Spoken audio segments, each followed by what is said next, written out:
ആ പഴയത് ആ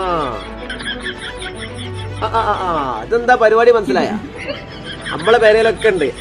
പെരയൊക്കെ ഏതെങ്കിലും വിരുന്നാരോട് വരുമ്പോഴത്തേന് നമ്മളെ അമ്മമാരെന്ത് ചെയ്യാന് ഒരു കയറി എന്നോട്ടുള്ള ചവിട്ടി അവിടുന്ന് അങ്ങോട്ട് തുടങ്ങും. സോഫമ്മല് അതേമാതിരി പുതിയ ബെഡ്ഷീറ്റ്, പുതിയ തലക്കാണി, പുതിയ പെരയ്ക്ക് സ്പെഷ്യലായിട്ട് ആരെയും വരുമ്പോൾ ഓർക്ക് മാത്രം ഇരിക്കാൻ പറ്റപ്പെട്ട സാധനങ്ങളുണ്ട്. പുതിയ തലങ്ങണ പ്ലേറ്റ്, പുതിയ തലങ്ങണ ഗ്ലാസ്, അമ്മക്ക് പക്കുവട്ടിയ പ്ലേറ്റും പ്ലേറ്റ് ഇതെല്ലായിടത്തും ഉണ്ട്. അപ്പോലെ അപ്പൊ ഇതേമാതിരി ഒരു അനുഭവം ഉണ്ട് എന്നുണ്ടെങ്കിൽ നമുക്കൊക്കെ ഉണ്ട് എന്നുണ്ടെങ്കിൽ ഒന്ന് കമന്റ് ചെയ്യാം കേട്ടോ. ഇടയ്ക്ക് എന്റെ സംശയം അതല്ല, നമ്മൾ ഈ സാധനങ്ങളൊക്കെ വാങ്ങി പുതിയതൊക്കെ വാങ്ങി പെരയിൽ കയറ്റിയിട്ട് നമുക്ക് ഉപയോഗിക്കാനില്ല.